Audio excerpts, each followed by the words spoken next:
Good morning everyone, welcome back to BBB1 online classes. हम class 8 में chapter 4 की NCERT exercise solve कर रहे थे। आज हम क्वेश्चन नंबर 6 करेंगे। क्वेश्चन नंबर 6 में आपको रीजन बताना है। क्वेश्चन नंबर 6 का पार्ट ए है aluminium foils are used to wrap food items. तो इसका कारण आपको बताना है कि जो एल्यूमिनियम फॉइल्स होती है उनका यूज अपन फूड आइटम को रैप करने में क्यों लेते हैं। ठीक है, तो इसका कारण बेटा यही है कि जो एल्यूमिनियम है वो क्या है, एक मेटल है। और मेटल कौन सा मेटल है कि जो लेस रिएक्टिव मेटल है। लेस रिएक्टिव मेटल है, ये फूड से रिएक्शन नहीं करेगा और उनका टेस्ट चेंज नहीं होगा।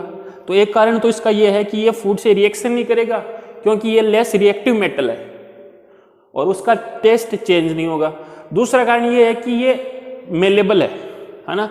Being metals aluminium is highly malleable, बहुत ज़्यादा मेलेबल है। इसके अंदर मेलेबिलिटी बहुत ज़्यादा पाई जाती है और मेलेबल ज़्यादा होने की वजह से इनको अपन थिन शीट में, एल्यूमिनियम को थिन शीट में कन्वर्ट कर सकते हैं, है ना। बहुत पतली शीट में इसको चेंज कर सकते हैं। तो दूसरा कारण इसका ये है। तो इसका आंसर है aluminium is one of the less reactive metals, so it does not react with food items and does not alter the taste, है ना। उसका टेस्ट भी चेंज नहीं होगा और ये फूड आइटम से रिएक्शन नहीं करेगा। क्यों? क्योंकि ये लेस रिएक्टिव मेटल्स है। Moreover being a metals aluminium is highly malleable and can be made into very thin foils which are perfect for wrapping food, है ना। एल्यूमिनियम में मेलेबिलिटी ज़्यादा होती है जिसकी वजह से अपन इनको थिन शीट में कन्वर्ट कर सकते हैं और फूड आइटम को क्या कर सकते हैं, रैप कर सकते हैं। तो ये दो कारण हैं इसके अंदर। ठीक है, सेकंड क्वेश्चन है immersion rod for heating liquids are made up of metallic substance. Question क्या है, immersion rods for heating liquids are made up metallic substance. मतलब जो रॉड होती है ना, जिसे अपन पानी गर्म करते हैं, वो मेटेलिक सब्सटेंस की क्यों बनाई जाती है। तो इसका कारण क्या है, मेटल क्या होता है, हीट और इलेक्ट्रिसिटी का अच्छा कंडक्टर होता है। इसी के कारण इसको मेटल की बनाई जाती है। तो immersion rod for heating liquids are made up of metallic substance because metal are good conductor of heat and electricity.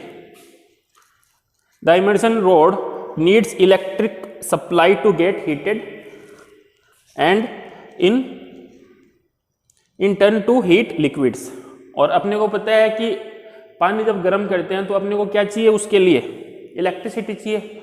और इलेक्ट्रिसिटी चाहिए तो ये क्या कर सकता है, जो रोड होती है वो किसकी बनी होती है, मेटल की। और मेटल क्या होता है, इलेक्ट्रिसिटी का अच्छा कंडक्टर होता है। मतलब ये क्या करेगा, इलेक्ट्रिसिटी को अपने अंदर से सप्लाई कर सकता है और जिससे पानी क्या हो सकता है, गर्म होता है। ये है सेकंड का आंसर। ठीक है, अब क्वेश्चन नंबर 3 करते हैं।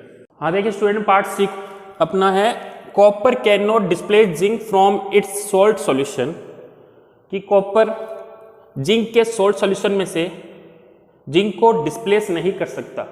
इसका कारण क्या है, तो इसका कारण ये है कि अकॉर्डिंग टू रिएक्टिविटी सीरीज, आपने देखा होगा कि मैंने एक सीरीज लिखी थी, उसके अंदर जो जिंक था वो कॉपर से ऊपर था, है ना। जिंक था कॉपर से ऊपर था और उस सीरीज में क्या था कि रिएक्टिविटी जब अपन नीचे जाते हैं तो क्या होती है, डिक्रीज होती है। तो जिंक कॉपर से ऊपर है, इसका मतलब क्या है, जिंक ज्यादा रिएक्टिव है किससे, कॉपर से। ज्यादा रिएक्टिव होगा तो कॉपर इसको डिस्प्लेस नहीं कर पाएगा, है ना। Copper is less reactive than zinc. वही बात है कि जिंक क्या है, ज्यादा रिएक्टिव है किससे, कॉपर से। तो copper is less reactive than zinc. This is the reason copper can not displace zinc from its salt solution. ठीक है, तो ये रिएक्शन दे रखी है, देखो कॉपर प्लस जिंक सल्फेट, मतलब ये जिंक का एक सोल्ट सॉल्यूशन है। इससे इसके अंदर से जिंक डिस्प्लेस नहीं हो सकता। इसका कारण क्या है, जिंक कॉपर से ज्यादा रिएक्टिव मेटल है। जो जिंक है वो कॉपर से ज्यादा रिएक्टिव है, तो यहां पे कोई रिएक्शन नहीं होगी, नो रिएक्शन। ये इसको डिस्प्लेस नहीं कर सकता। नेक्स्ट है sodium and potassium are stored in kerosene. अपन सोडियम और पोटेशियम को केरोसिन के अंदर क्यों रखते हैं, इसका कारण यह है कि sodium and potassium are highly reactive metals. If kept in open they readily react with oxygen, है ना, कि सोडियम और पोटेशियम हाईली रिएक्टिव मेटल है, अगर अपन इनको खुला छोड़ दे तो ये तुरंत ऑक्सीजन से क्या कर लेंगे, ये रिएक्शन कर लेंगे, और जो रिएक्शन है वो बहुत फास्ट होती है और तुरंत क्या करते हैं, ये आग को पकड़ लेते हैं। ये चीज लिखी हुई है, react with oxygen in the atmosphere, the reaction is so quick that sodium and potassium easily catch fire. ठीक है, व्हेन एक्सपोज टू एयर, जब अपन इनको एयर में रखते हैं तो ये तुरंत आग को पकड़ लेते हैं, क्योंकि जो रिएक्शन है सोडियम और पोटेशियम की वो बहुत जल्दी होती है, बहुत फास्ट होती है। क्यों? क्योंकि ये हाईली रिएक्टिव मेटल्स है। ठीक है, तो उससे बचाने के लिए अपन इसको किसके अंदर रखते हैं, केरोसिन से, क्योंकि केरोसिन से रिएक्शन नहीं करते।